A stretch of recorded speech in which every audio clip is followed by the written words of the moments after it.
자, 세 번째 시간입니다. 그리고 명상이라고 하는 게 아까도 얘기했지만 결국 동아시아 명상의 궁극에 이르면 명상이 없는 게 명상이에요. 명상하지 않는 게 명상이에요. 일상을 완전히 환기해낼 수 있으면 명상은 일상 속으로 들어가 버립니다. 그러니까 명상과 일상이 분리되지 않는 상황에서 둘 중에 하나가 똑같은 거야. 명상과 일상, 이 두 가지가 완전 대등관계고 이게 완전히 겹쳐 있어. 그러면 일상밖에 굳이 명상을 할 필요가 없어 라고 말하는 게 당나라 말부터 나오는 불교 비판 중에서 핵심이고, 그건 굉장히 타당한 비판이에요. 그것 때문에 결국 동아시아가 신유교, 주자학과 양명학이라는 신유교 쪽으로 밀리는 거거든요. 그러니까 일상과 선이 유리되지 않았다면 그러면 일상을 선택해도 되는 거 아니야? 굳이 왜 선을 선택해야 되지? 라고 말하는 그 굉장히 재밌는 사고방식입니다. 그래서 사람들 생각으로는 동아시아에서 신유교가 이긴 것이 정권과 결탁해서 군사적인 부분으로 이긴 게 아니냐라고 생각하지만 실제로는 논리적으로도 어느 정도 이상 충분히 극복했었어요. 그래서 그 앞선 것들을 검토해서 불교적인 내용들을 검토해서 먹은 거예요. 저도 예전에 그런 얘기 했었거든요. 주자학이나 양명학이라고 하는 것들이 성리학, 그 다음에 심리학이라고 하는 이 주자학, 양명학이라고 하는 것들이 실제로는 불교를 본따서 화엄종과 선종을 본따 뺏긴 거다. 이건 표절이다. 라고 했더니 우리 선생님이 그런 말씀 하셨었어요. 저는 유교도 했었으니까. 사자의 뱃속을 갈랐더니 토끼도 나오고 여우도 나오고 그 다음에 멧돼지도 나왔대. 그렇다고 해서 그 사자를 토끼나 멧돼지나 여우라고 할 수 있느냐라고 얘기를 하더라고요. 이건 굉장히 재밌는 얘기예요. 굉장히 재밌는 얘기. 그래서 누가 더 업그레이드 버전을 뒤에 냈느냐 사실 상당히 중요한 얘기인데, 그 부분에 대해서 불교는 놓쳤음에도 불구하고 그것을 재정비해서 또 만들어낼 생각을 안 하고 그냥 우리가 이겼어라고 하는 정신 게임을 해버린 거야. 그게 동아시아 불교에 다시 불교가 재응하지 못했던 이유예요, 사실은. 이건 굉장히 통렬한 비판입니다. 여기 이제 전문가들이 없어서 제 얘기를 어떻게 들을지는 잘 모르겠는데 이건 굉장히 핵심적인 비판이거든요. 그리고 저는 명상이라고 하는 거를 생각이 좀 달라요. 그러니까 뭐 수십 년 동안 앉아가지고 무슨 뭐 명상을 하고, 그거 다 쓰레기라고 봅니다. 부처님 당대에도 그랬고, 부처님 제자들도 불과, 짧으면 며칠, 길면 몇 달 안에 경기가 끝나는 거지, 뭐 수십 년 동안 앉아서, 그런 사람들은, 이쪽하고는 안 맞는 사람입니다. 제가 늘상 얘기하는 거 있죠. 마치 사법시험을 한 30년 본 거하고 똑같다. 그렇게 돼도 합격 못했으면 다른 직업 알아봐라. 오래 했다고 정당성을 가지는 게 아니에요. 그리고 학교 노량진에도 다 그런 사람들 굉장히 많습니다. 몇 번 떨어졌어. 공무원 시험이든 뭐든 몇 번 떨어졌어. 그러면 잘 안 되는 겁니다. 될 사람은 최고 하이 클래스들은 졸업하기 전에 돼요. 학부생일 때 돼. 그리고 언간이 될 사람들이 한 2번 해서 되는 거지. 근데 30년째 참선 중이에요. 그런데 딱히 깨달은 건 아니에요. 기술 배워. 그건 네 길이 아니다. 명상을 하는데 10년을 해야 뭔가가 나옵니다. 그것은 명상이라고 생각하지 않습니다. 그것은 그냥 쓸데없는 아편 중에 하나를 투입받고 있는 거예요. 마치 느리게 살고 원시적으로 사는 게 명상이다라고 생각하는 사람들이 있어요. 마치 나무늘보처럼 이렇게 천천히 방 하나를 걸어가는데 이게 막 30분이 걸렸다는 둥, 1시간이 걸렸다는 둥. 그게 명상이면 나는 명상을 안 합니다. 명상은 활발하게 지금 즉각적으로 어떤 전투태세에 돌입하는 5분 대기조 같은 강력한 힘을 가지는 게 사실은 명상이에요. 그래서 언제나 깨어있는 거지, 이걸 느리게, 그럼 나무늘보는 깨달았냐? 거미 어떻게 사는지 아세요? 거미는 거미줄 안에, 낮에는 숨어 있고, 밤에는 거미줄 중간에 이렇게 해서 각성 상태에 있습니다. 그래서 어디든 뭐가 거미줄이 조금만 흔들리면 탁 가갖고 거기서 이걸 암여야 돼. 안 그러면 걔가 탈출하는 수가 있거든? 그래서 끊임없이 정지해 있으면서도 각성 상태에 있어. 안 움직여. 그런 건 깨달음이 아니요. 깨달음은 활발하게 움직이면서, 그러니까 그런 얘기 있거든요. 주역에 보면 천행건 군자의 자강불식이라고 하늘의 움직임은 끊임없이 쉬지 않는 거예요. 그 쉬지 않는 것처럼 우리 유기체도 끊임없이 변화하고, 그러니까 움직이는 것만 움직이는 게 아니고 사실은 정지해 있는 것도 움직이는 거예요. 잘 때도 움직이는 거예요. 그러한 움직임에 대해서 각성을 해야지, 동적인 에너지에 각성을 해야지, 정적인 거에 매몰되는 거는 그거는 시체입니다. 그래서 그런 거는 명상이 아니에요. 그냥 명상인 것처럼 뭔가를 가장하면서 이익을 취하는 거지. 그래서 그런 것들 사실 다 쓰레기입니다. 남방불교나 티베트 불교에 필요한 거는 깨달은 사람이 아니고, 야, 오히려 일론 머스크 같은 사람 아니야? 그렇게 해서 기업을 차라리 해주는 게 너네한테 도움되는 거 아니냐? 깨달은 사람이 그렇게 많은데 삶의 질이 저거밖에 안 된다면 그것은 깨달음이 잘못됐거나, 안 그러면 깨달음의 방식이 잘못됐거나, 거기에 대해서 통렬한 비판이 있어야 되거든요. 근데 그런 비판들이 별로 성립하지 않는다는 걸 보고 굉장히 놀랍죠. 근데 그런 정신들에서 본다면 지금의 사람들이 생각하는, 마치 우리가 무슨 자연 이러면 자연은 푸르러야 되고 뭐 이렇게 뭐 아름다워야 되고, 웃기고 있네. 자연이 왜 그래야 되지? 티베트 같은 데 갔을 때 자연이라고 하는 건 굉장히 황막합니다. 왜? 고산지대거든. 수목 한계선 위에 진짜 헐벗은 자연. 그것도 자연이에요. 그래서 내가 마치 명상은 고요해야 되고 뭘 어떻게 해야 되고 이런 것도 고정관념일 뿐이에요. 그럴 필요가 없어요. 왜 명상이 그래야 되는지도 모르겠고, 그래서 거기에 매몰돼가지고 저런 자연 속에 가끔 이렇게 해외여행 가듯이 어떤 프로그램 속에 들어가서 이렇게 앉아서 쭈그리고 있으면 고요한 것처럼 느껴지지. 그건 명상이 아니고 최면이야.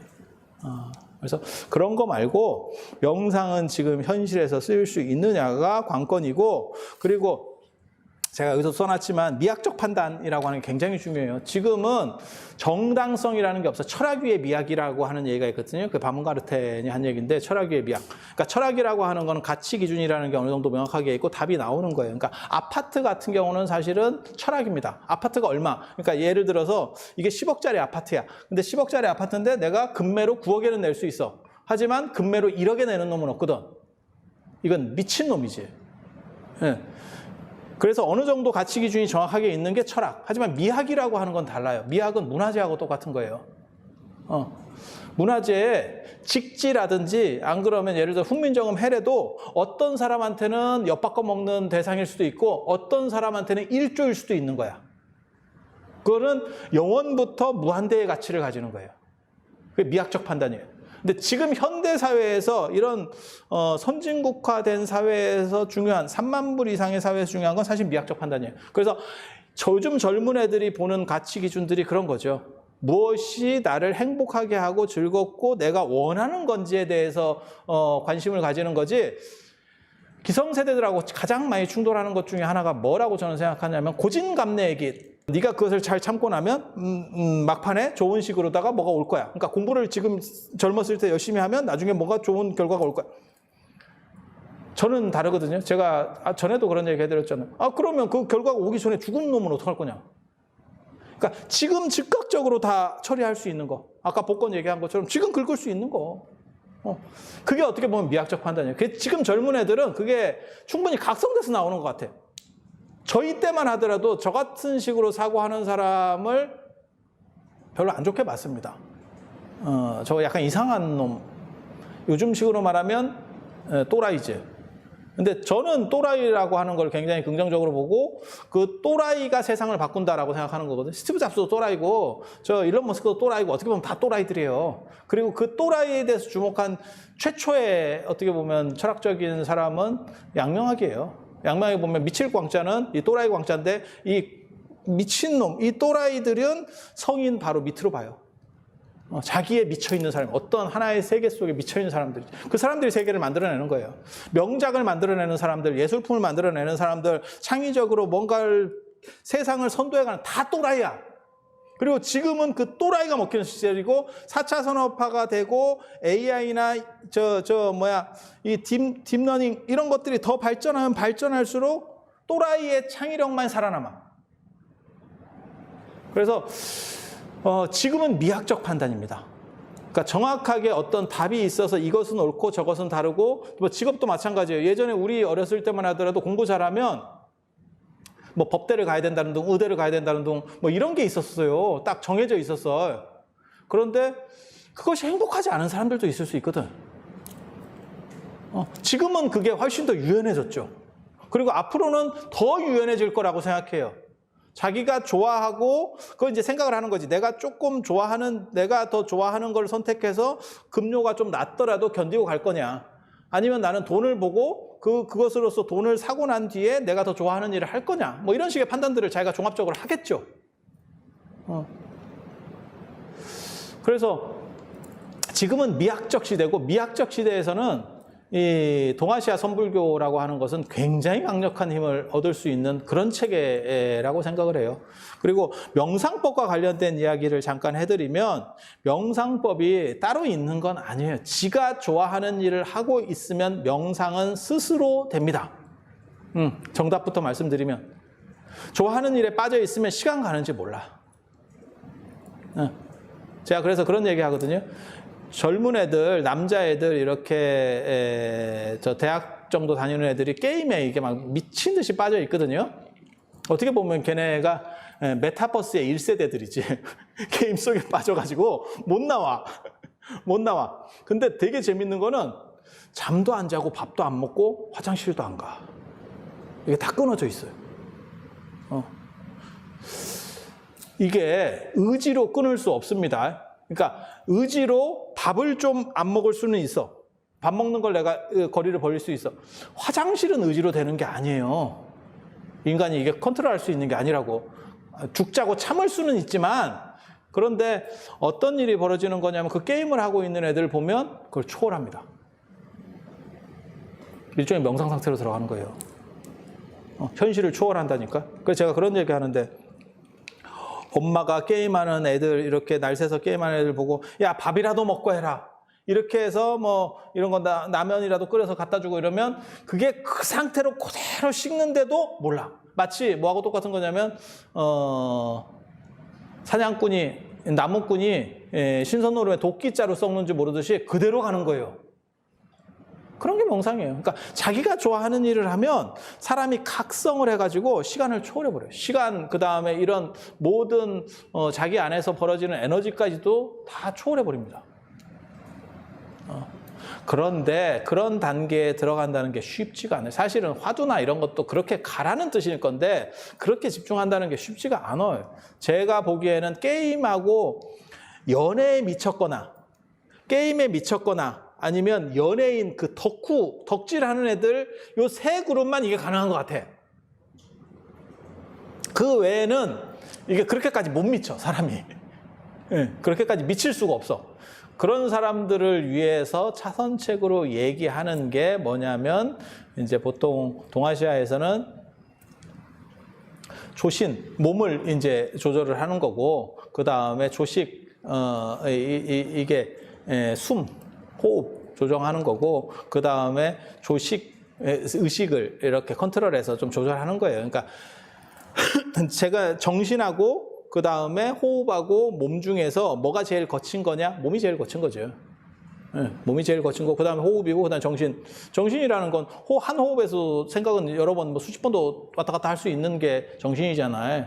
그래서 정신을 조절하는 게 최고 궁극적 목적이지만 그것이 잘 안 되기 때문에 육체를 조절을 하는 거고, 그래서 저는 명상할 때 늘상 얘기하는 게 있어요. 명상의 제1장은 뭐냐? 많이 자라. 잠을 많이 안 자면 이게 깨어 있을 수가 없어요. 명상하려다가 자. 그래서 몇 번만 그게 반복되면 그 다음부터는 명상 이꼬르 잠입니다. 그래서 힘들게 자지. 앉아서 자는 사람 뭐 이렇게 굳이 앉아서 자지 말고 누워서 자. 누워서 자. 그래서 1단은 많이 자라를 하고, 그 다음에 2단은 자세가 편해야 된다. 그래서 보통 저는 명상을 가르칠 때는 첫째가 누워서 하는 걸 가르쳐요. 많이 자고 누워 있으면 정신이 멀뚱멀뚱해요. 그러니까 누워 있다고 잠이 오는 거 아닙니까? 그건 덜 자서 그래. 인간인 이상은 계속 잘 수가 없어. 네가 무슨 코알라냐? 계속 자게? 충분히 잔 상태에서 누워 있어봐. 그럼 정신이 말똥말똥해. 그러면 그 정신을 컨트롤할 수 있어요. 근데 그 정신을 컨트롤하는 게 잘 안 되는 사람들을 위해서 호흡 컨트롤이라 안 그러면 정신을 집중하는 방법들을 가르쳐 줍니다. 정신은 내가 평생 써왔던 거지만 실제로 컨트롤하려고 하면 잘 안 돼요. 어떻게 작동했는지 생각해 본 적이 별로 없거든. 익숙하다고 그래서 내가 알고 있는 게 아닙니다. 어른들 보면 그런 분들이 있거든요. 어디 몸이 안 좋아가지고 의사가 이렇게 얘기하고 뭐 이러면 그 의사 앞에서는 한마디도 안 하는데 자식 앞에서 뭐라고 얘기하냐면 내 몸은 내가 더 잘한다. 그런데 한마디만 하면 네가 네 몸을 잘 몰라서 의사한테까지 간 거거든. 내 거라고 해서 내가 안다고 생각하면 안 돼요. 내 정신도 그러면 내 정신이니까 내가 컨트롤하면 되지. 컨트롤이 안 돼서 명상을 배우는 거예요. 그러니까 뭐하고 똑같은 거냐면 내 몸이 아프니까 마치 의사한테 가는 것처럼 명상은 내 정신을 컨트롤하기 위해서 좀 더 훈련된 사람한테 배우는 거예요. 그리고 이거는 원래 타고난 사람도 있다니까. 그러니까 잘 되는 사람이 있어요. 정신 집중이라든지 안 그러면 이렇게 잘 되는, 그리고 정확하게 말하면 정신 집중하려고 하는 게 아니에요. 정신을 해체시키는 게 목적이에요. 근데 단순히 해체시키는 방법으로 가면 잘 안 되기 때문에 집중을 통해서 해체라는 방법으로 가는 것뿐이고, 그리고 그것의 중간 단계로 호흡이라고 하는 거나 아니면 이제 빛에 대한 명상, 빛을 생각하거나 이런 의식 집중하는 방법들을 사용하는 것 뿐입니다. 그리고 그런 것들은 모두 다 방편이에요. 그건 궁극이 될 수가 없어요. 결국은 다 사기입니다. 그래서 모든 명상은 사기라는 정도는 기본으로 아시면 되고, 그래서 누워서 숫자 세는 것부터 시작하는 거예요. 호흡 조절하는 것보다 숫자 세는 게 편해요. 그리고 사람이 어느 정도 정신 집중 상태가 되면 호흡은 저절로 느려져요. 그건 제가 늘상 그런 얘기 하거든요. 드라마를 보든 영화를 보든 자기가 몰입해서 뭘 보고 있을 때 자기 호흡을 한번 보면 훨씬 낮고 깊게 쉽니다. 인간이면 그렇게 쉽니다. 그거는 내가 호흡을 깊게 쉬려고 하는 게 아니에요. 그게 대목이 중요해가지고 저게 어떻게 되는 거지? 어떻게 되는 거지? 이렇게 딱 집중을 하고 있으면 느려져요. 그 얘기는 뭐냐면 호흡을 느리게 만들면 정신을 집중한 것 같은 이러한 연동성을 줄 수 있겠다라고 생각하는 거거든요. 근데 호흡이 목적 자체가 될 수는 없습니다. 중국에서는 무슨 단전호흡이나 이런 거 하는 놈들이 무슨 얘기를 하냐면 인간의 호흡량은 총량이 결정돼 있대요. 그러니까 인간이 뭐 100만 번 하면 죽는데, 그러면 그 100만 번 하는 거를 좀 늦추면 더 오래 살 수 있는 것도 아니야? 해서 호흡을 길게 하는 것도 있어요. 그런 문화도 있고, 그게 이제 호흡을 길게 쉬는, 그러니까 원래는 뭐 예를 들어서 한 5초에 들이쉬고 내쉬면 이거는 뭐 1분을 쉰다든지, 그 다음에 지식이라는 것도 있어요. 호흡을 멈추는 것도 있어요. 그 다음에 퇴식, 그래서 이제 배꼽으로 뭐 숨을 쉰다는 동, 호흡 멈추고 이런 짓 하면 안 됩니다. 인도에 그런 놈이 있었다니까. 명상 가르친다 그러면서 물구나무 서는 걸 가르쳐요. 그거는 또라이를 만드는 전문적인 방법입니다. 그 사람은 행복해요. 그리고 이게 뇌세포가 이게 물구나무 서가지고 피가 머리에 많이 차서 앞 때문에 뇌세포가 파괴되면서 무슨 일이 벌어지냐면 엔돌핀 같은 게 일어나면서 이게 발생하면서 이게 약간 환상 같은 것도 보이고요. 약간 쾌감이 일어요. 마치 뭐하고 똑같은 거냐면 성냥팔이 소녀가 얼어 죽을 때 쾌감 비슷한 그런 걸 겪는다니까. 근데 걔는 그게 깨달음이라고 생각하는 거야. 찐따입니다. 찐따. 반편이. 그래서 그런 거는 그런 행복을 추구하는 게 아니에요. 날선 행복이라는 게 중요한 거예요. 만약에 무딘 행복이 중요한 거면 치매 환자는 다 행복해요. 그래서 우리 그런 거 있잖아요. 치매 걸렸을 때 가장 문제가 뭐냐면 건강해져. 그러니까 중풍이 걸리면 사람이 이게 빼짝빼짝 이제 이러면서, 왜냐면 스트레스를 받으니까. 근데 중풍에서 치매로 넘어가잖아요. 그러면 사람이 어떤 일이 벌어지냐면 살이 찌고 포동포동해집니다. 스트레스를 안 받아. 그런 행복은 그건 행복이 아니에요. 야, 그러면 그게 행복이면 치매가 축복인데? 그리고 무분별지를 얻잖아. 치매는 부정성을 초월하잖아. 그래서 절대 그런 거 아니에요. 날선 행복이라고 하는 거 굉장히 중요해요. 그러니까 날선 행복이라고 하는 건 뭐냐면 정확하게 이런 행복들을 분별해낼 수 있는 행복. 그거 굉장히 중요한 거예요. 굉장히 중요한 거예요. 그러니까 눈이 어두워서 더러운 게 안 보여서 나는 깨끗한 것처럼 보여요. 내가 노안이에요. 이게 행복이 아니라니까. 진짜 깨끗한 건 이게 깨끗해야 되는 거지. 내가 눈이 나빠가지고 어휴 이건 다 깨끗해요. 아니, 누가 저한테 그러더라고. 자기는 자기가 이렇게 자기 손이 쭈글쭈글한지 몰랐대. 안경 맞추고 나니까 내가 갔구나라는 걸 알았대. 야, 너는 두 가지 비극을 겪고 있구나. 내가 그렇게 얘기를 해줬거든. 그래서 명상 방법이라고 하는 거는 사실 자기를 컨트롤할 수 있는 방식으로 조금씩 몰아가는 정도라고 생각을 하면 되고, 그리고 그거는 원래는 숫자 세는 데부터 시작하는 거예요. 제가 늘상 가르쳐주는 방법이 있어요. 100에서부터 누워가지고 숫자를 100, 99, 98 들이쉬고 내쉬고 하면서 숫자를 쉬어나가는 방식들이 있습니다. 그리고 이걸 조금 익숙하게 하려면 제가 보기엔 한 2시간 정도 걸려요. 그리고 한 2시간 정도만, 그러니까는 누운 상태에서 자기가 물속으로 가라앉는다고 생각을 하든지, 자기가 물 위에 누워 있다고 생각하면서 물속에 가라앉는다고 생각을 하든지, 안 그러면 엘리베이터를 타고 있다고 생각을 해서 100층짜리에 내가 엘리베이터에 타고 있는 거야. 그래서 100층부터 이렇게 싹 내려간다고 생각하시면 돼요. 숫자를 생각하면서 짝짝짝짝 내려간다. 이렇게. 그리고 그 이미지들을 조금만 각성시켜 주면 돼. 그래서 근데 안으로 내려갈수록 점점 어두워지고 이렇게 된다. 그냥 뭐 생각보다 간단해요. 생각보다 간단해. 그렇게 하다 보면 결국 숫자를 잃어버리게 돼요. 정상적인 사람이면 한 80 정도면 잃어버리고 100에서 0까지 내려가면 진짜 독한 사람. 그 정도면 이 방법 안 됩니다. 미안한 얘기인데 다른 방법을 또 찾아야 됩니다. 그리고 명상법은 왕도가 있는 게 아니에요. 어떤 게 딱 중요하다가 아니고 나에게 맞는 방법을 찾았느냐? 라고 하는 거예요. 왜냐하면 행복에는 정답이 없기 때문에. 그래서 나에게 맞는 방법들을 찾아서, 제가 사실은 어렸을 때 잘못했었던 것 중에 하나가 뭐냐면 여러 가지 방법들을 경험해서 최적을 찾고 최단거리를 뽑아내려고 했었어요. 그러다가 약간 몸이 갔지. 몸이 갔는데 그런 방법은 맞는 것 같지는 않고, 조금 이렇게 어느 정도 이상 해본 사람, 그리고 그걸 다양하게 해본 사람한테 가야 돼요. 하나밖에 안 해본 사람은 계속 그것만 강조합니다. 이걸 해라, 이걸 해라, 이렇게만. 무식한 사람입니다. 명상을 했다는 사람이 그런 정도의 고정관념을 가졌을 거면 명상 제대로 한 사람 아닙니다. 강한 사람일수록 유연한 사람입니다. 그러니까 무조건 이 방법만 하면 돼요. 무조건 이 방법만 하면 돼요. 그리고 잘 안 되는데요? 라고 왔을 때 그래서 그래요. 무당하고 똑같지? 왜 이게 안 됐을까요? 정성이 부족하다. 야, 그거 답이 있냐? 정성은 어디까지 해야 정성이야? 그래서 그런 방식들 가지고는 사실 이게 상담이 안 되는 거고, 상담이 될 만한 사람은 다양한 경험성을 가지고, 그러니까 그게 있어요. 제가 늘상 얘기하지만 저도 이제 교육학을 할 때 하는 건데, 제가 국어교육학도 했고 그 역사교육학도 했는데, 이게 학과가 두 가지가 있어요.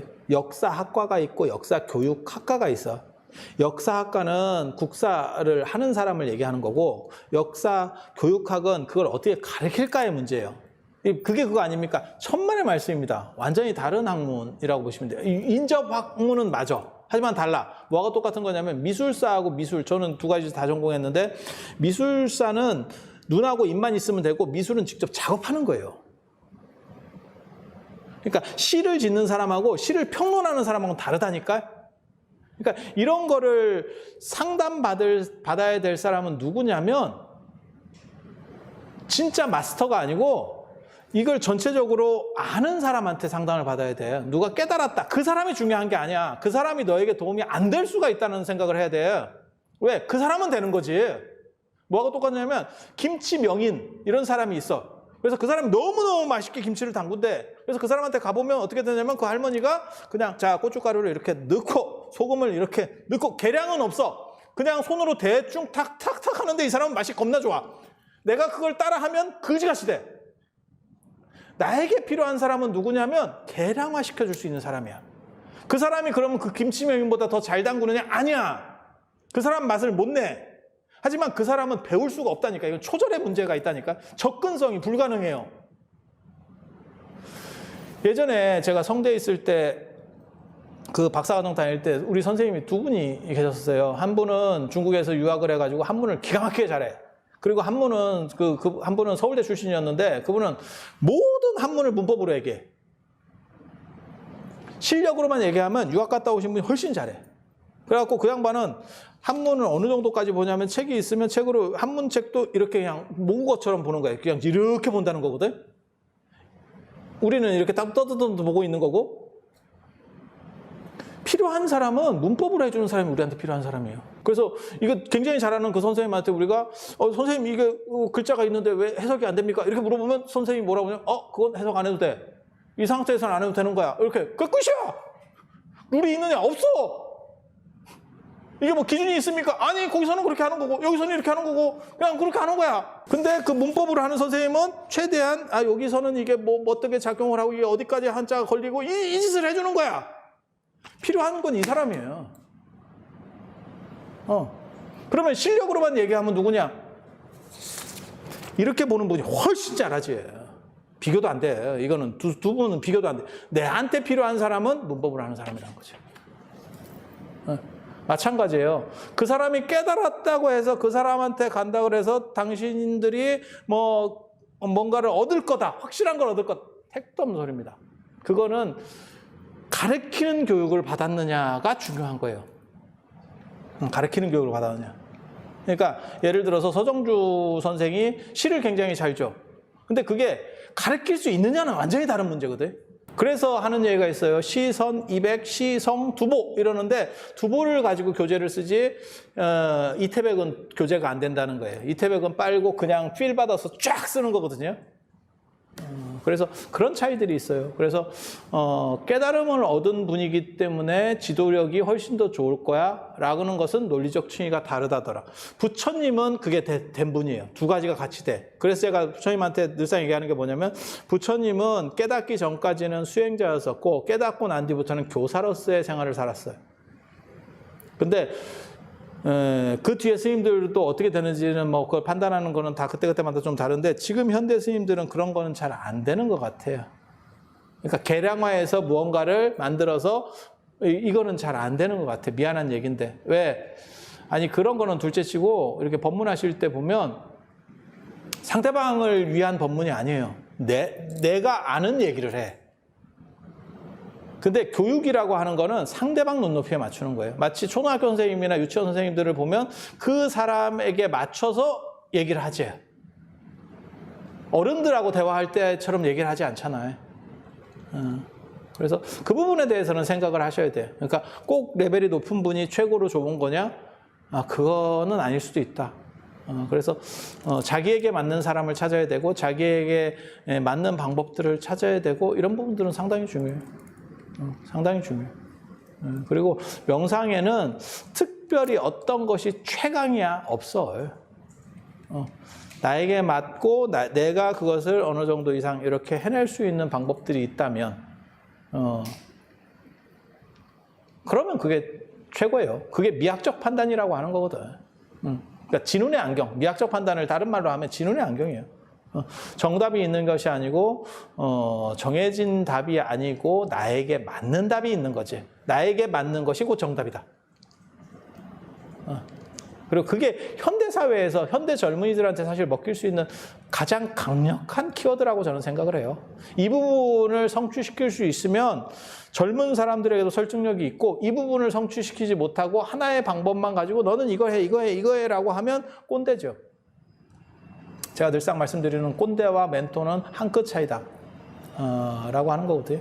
그래서 그런 정도 생각을 하시면 되고 저도 참 방법론을 구체적으로 여러분들에게 제시해 주지 못해서 참 안타깝습니다. 힘이 어느 정도 받기 전에는 누워서 하라 라는 얘기를 저는 계속해요.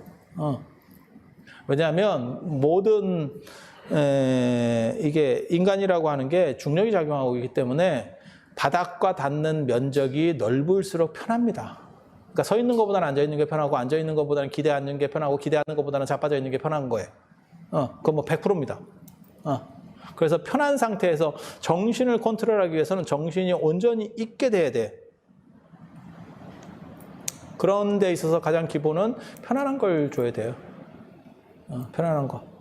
그리고 그 부분도 있어요. 스트레스를 너무 많이 받는 것도 사실은 명상에서 큰 치명적인 그게 돼요. 잘 안 돼. 정신 집중이 안 돼. 내가 지금 어디에 뭔가 굉장히 문제가 생겼는데 정신 집중이 되겠어? 다른데.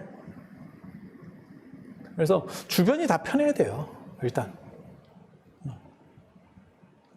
아니면 그 스트레스 받는 걸 집중으로 오히려 승화시켜 버리든지. 제가 예전에 공부법 책 같은 거 쓸 때 그런 얘기 했거든요.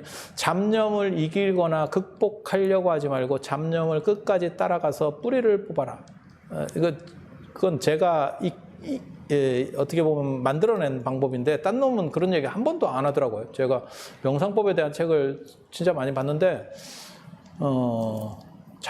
잡념을 끝까지, 그러니까 잡념이 생기면 제 얘기는 그거예요.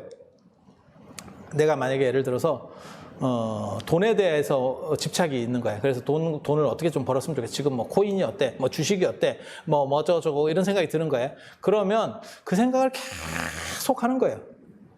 계속. 그러면 그 끝도 없이 나오는 거 아닙니까? 안 그렇습니다. 주제만 이탈하지 않으면 하나의 주제를 가지고 인간이 잡념을 펼칠 수 있는 시간은 제가 보기에는 20분 이상 안 됩니다. 그 다음에는 생각이 딴 걸로 바뀌어가요. 그러니까 그걸 바뀌는 걸 용납하지 말고 계속 똑같은 걸로 가지 뻗어서 나가봐. 그 범주 안에서만.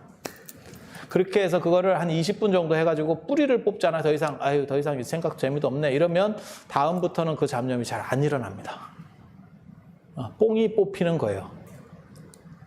그래서 제가 그런 얘기도 하는데, 싫은 사람이 있으면 사람이 뭐 생각하지 마라 이러는데 저는 그렇게 얘기 안 해요. 싫은 사람이 있으면 그 사람을 계속 생각해라. 그래서 그 사람이 떠올랐을 때도 싫다는 감정이 생기지 않으면 패스가 되는 거예요. 그런 식으로다가 감각들을 다 죽여가요.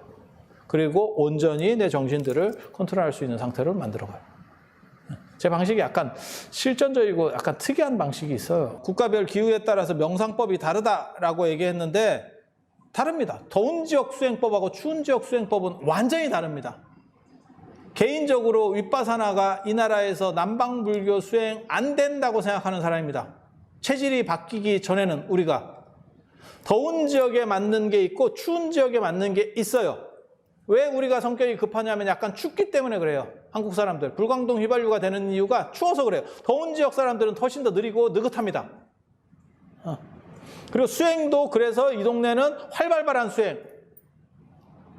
그렇게 되는 거예요. 동남아시아하고 틀려요.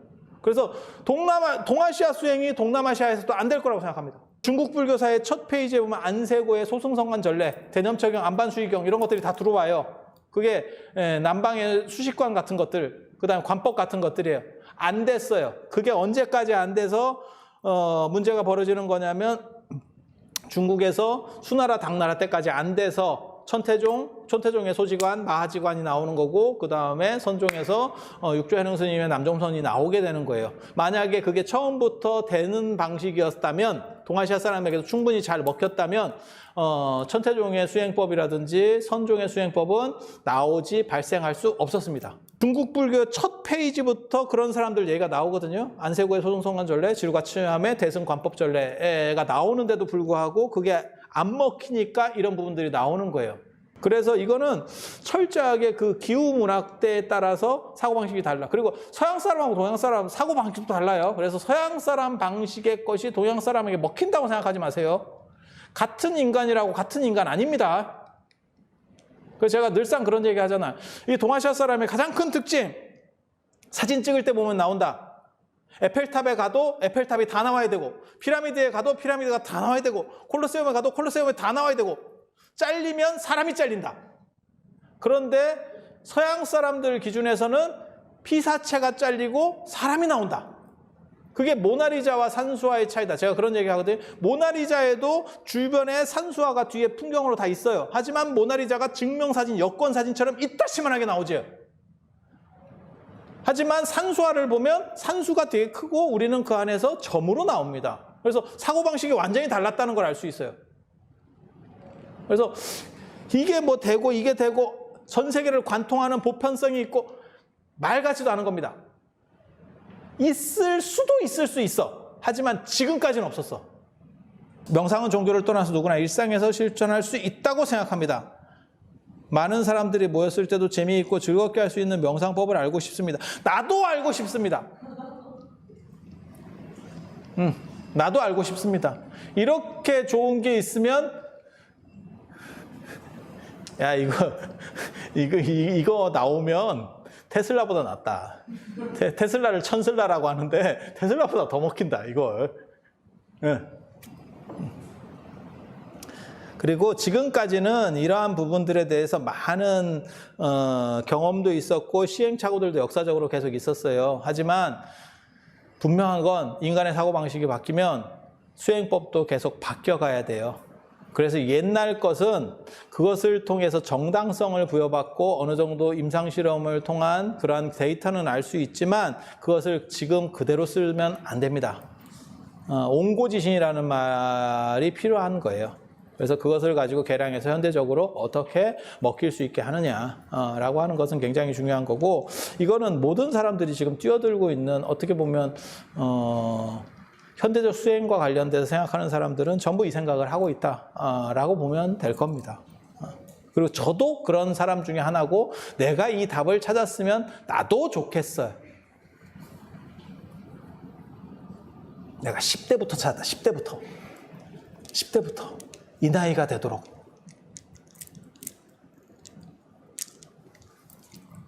사람들은 제가 공부하는 사람인 줄 아는데 거의 공부에 대한 것들은 20대 초반까지 아이디어는 그때 거의 다 끝난 거예요. 그리고 사람들이 저한테 무슨 얘기를 하냐면 자꾸 쓸데없는 얘기를 한다. 이런 명상이나 뭐 수행이나 뭐 이런 쓸데없는 얘기를 한다 해서 공부하기 시작한 거예요. 정확하게 말하면. 그래서 쟤네들의 입을 다 막아야겠다. 라고 해서 내가 전공자다. 이 작전을 쓰기 시작한 거고. 그래서 공부를 통해서 나오는 게 아니고 이런 것들은 내가 보기에는 생각하면서 나오는 거예요. 이게 학교에서 배워서 창의적 사고는 거의 안 나옵니다. 학교는 창의를 죽이는 도구예요. 창의력을 죽이는 도구예요. 그래서 학교는 보편적 지식인을 양성하는 거지 창의적 지식인을 양성할 수는 없고, 창의적 지식인은 오히려 죽입니다. 그래서 전 세계에서 잘 나가는 사람들이 오히려 학교의 부적응자들이 훨씬 많죠. 획을 그은 사람들 얘기하는 거예요. 그냥 잘 나가는 사람 말고, 그냥 상위급 말고 획을 그은 사람들은 다 약간씩 부적응자들이죠. 환자들.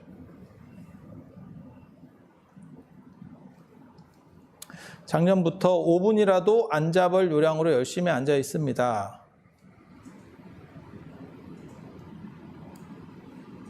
그러다가 제가 얘기하는 현성법신 현법열반으로 열심히 명상을 하고 있습니다. 머릿속에 생각이 거의 없습니다. 괜찮아요. 이거 조금만 하고 있으면 누워서 한 10분 정도만 하고 있으면 뭐 보이는데, 빛 같은 거 뭐 이렇게 보이기 시작하는데, 이거 굉장히 이게 단순 감각 차단 명상에서의 기본인데, 머릿속에 거의 생각이 없는 것도 괜찮을 것 같기는 한데, 일단 풀어만 놓는 것도 스트레스나 이런 거 극복하는 데는 좋죠. 그러니까 요즘 얘기하면 멍 때리는 효과? 멍이라고 하는 건 상당히 좋은데, 근데 그 다음 단계로 뭔가가 나가야 되는데, 그래야 좀 재밌지? 계속 할 수 있고. 계속 멍만 있으면 치매 환자랑 뭐가 달라? 이렇게 되는데. 그리고 마지막,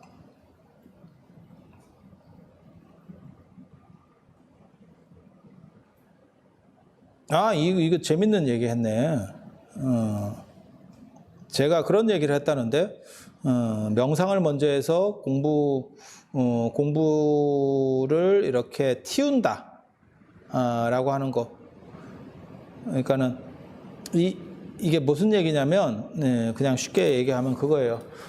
이 세상에는 두 가지가 있어요. 그러니까 기본적인 걸 다 배우고 나서 그 다음 단계로 넘어간다. 이걸 하하기 상달이라고 하는 거거든요. 아래 것들을 쭉 배워서, 보통 일반적으로 학교에서 가르치는 게 그런 겁니다. 하하기 상달.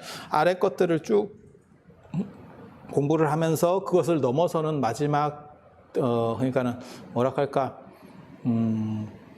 기본적으로 남들이 아는 것들을 다 배우고 나서 플러스 알파로다가 그것을 넘어가는 또 다른 걸 만들겠다. 근데 문제는 그렇게 하다가 죽어요. 그걸 다 못 버티고 죽는다고. 그래서 그렇게 되는 게 아니고 옛날 공부법에 보면 상통의 하달이라는 게 있어요. 위에 거를 탁 건드려서 튀어버리고 밑에 거를 쫙 맞춰버리는 방식이에요. 그래서 하악이 상달하고 밑에서부터 올라가는 방식, 공부 방식이 있고 상통의 하달이라서 위에 거를 탁 튀면 밑으로 쫙 다 맞춰서 터트리는 방식이 있어요.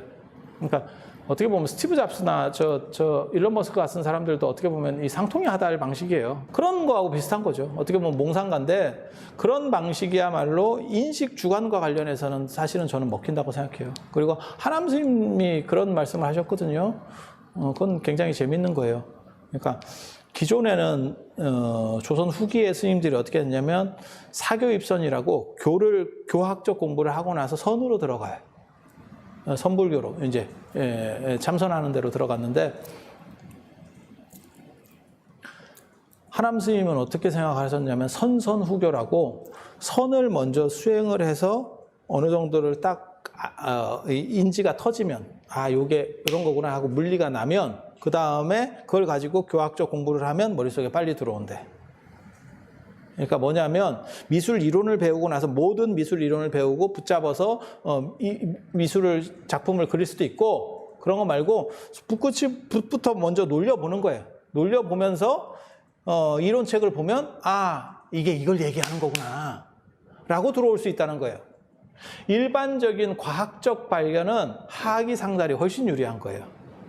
하지만 예술적 발견이라든지 창의력이라든지 명상은 상통의 하달이 됩니다. 사실 동아시아가 나중에 오류를 범하는 것 중에 하나가 상통의 하달에 매몰돼서 이건 미학적 판단이거든요. 그렇게 하는 바람에 서구에 밀린 거예요. 그러니까 뭐하고 똑같은 거냐면 서구는 벽돌 쌓는 것처럼 피라미드 쌓듯이 이렇게 문화를 축적해 온 거고 동아시아는 한 명의 대단한 사람이 있으면 문화가 이렇게 올라가요. 하지만 그게 전수가 잘 안 돼. 왜? 이 사람들은 천재성을 가졌거든. 천재성을 가졌거든. 그래서 그런 문제들이 벌어지는데 행복의 문제는 사실 상통의 하달이 충분히 가능하다라고 저는 생각을 해요. 그건 왜냐면 주관성이거든요. 과학은 객관성인 거고 모두가 공유해야 되는 완전 객관은 아니에요. 과학도 사실은 과학도 사기지. 하지만 합리성을 내보이는 사기지. 그런 점에서 약간 차이는 있는데 과학은 아무튼 객관화라고 하는 게 1차적이라면 명상은 어차피 주관성이에요. 명상은 주관성이에요. 그래서 명상에서는 상통의 하달. 그래서 안목을 먼저 키우고 나서 공부하는 것도 충분히 가능하다. 그리고 해능 스님도 사실은 그렇게 공부를 했죠. 당신이 공부하고 나서 무슨 깨달음을 얻은 게 아니고 깨달음을 얻고 나무꾼 하다가 깨달음을 얻고 그 다음에 금강경 설법을 오조홍윤 스님한테 듣고 그 다음부터 이렇게 말이 나오기 시작하는 거예요. 방언이 터지기 시작하는 거죠. 그러니까 상통의 하달이라고 하는 그 개념은 굉장히 저는 중요하다고 생각하고 그게 불교식으로 말하면 선성후교. 그러니까는 먼저 마음을 닦고 그 맑은 걸로 세상을 투영해 보는 거죠. 그리고 경전 같은 경우도 그렇게 보는 거예요. 그리고 그거는 제가 보기에는 충분한 효과가 있어요. 딴 거는 몰라도 불교는 충분한 효과가 있어요. 왜? 부처님께서 말씀하시는 모든 경전은 당신이 깨달음을 얻고 난 체험에 대한 부분을 얘기한 거지 실제로 과학적 합리성을 얘기하는 게 아니에요. 그러니까 나도 그것을 공유할 수 있는 부분이 어느 정도 생기면 이것을 이해하기가 훨씬 쉽죠. 뭐하고 똑같은 거냐면 제가 그런 얘기 하거든요. 세계 테마기행 같은 거 이렇게 보면 내가 가본 데하고 안 가본 데하고 천지 차이로 보입니다. 가본 데는 딱 보면 눈에 들어와. 안 가본 데는 좋구나. 끝. 머릿속에 사라져. 그래서 내용을 모르더라도 한번 가고 난 뒤에 그걸 보게 되면 확실히 다르죠. 그게 맞네. 저기에 저런 거 있었는데 저게 저 뜻이었구나. 그게 상통의 하달이에요. 그리고 굉장히 멋있습니다. 상통의 하달의 사람들은 굉장히 파워가 있고 아우라가 있고 강렬한 포스가 있어. 그리고 그걸 가지고 전 우주를 돌린다니까. 내가 우주가 돼서 돌아가는 게 아니고 우주가 나를 중심으로 돌아갈 때 인간 행복은 완성된다. 끝났다는 얘기예요. 행복이 완성됐대잖아. 자, 오늘 이상 마치고 다음에 또 시절 인연이 닿으면 보고 안 보면 말고 부처님의 가피가 충만해서 모든 분들이 행복하시기를 기원해 맞이하면서 이상 마치도록 하겠습니다.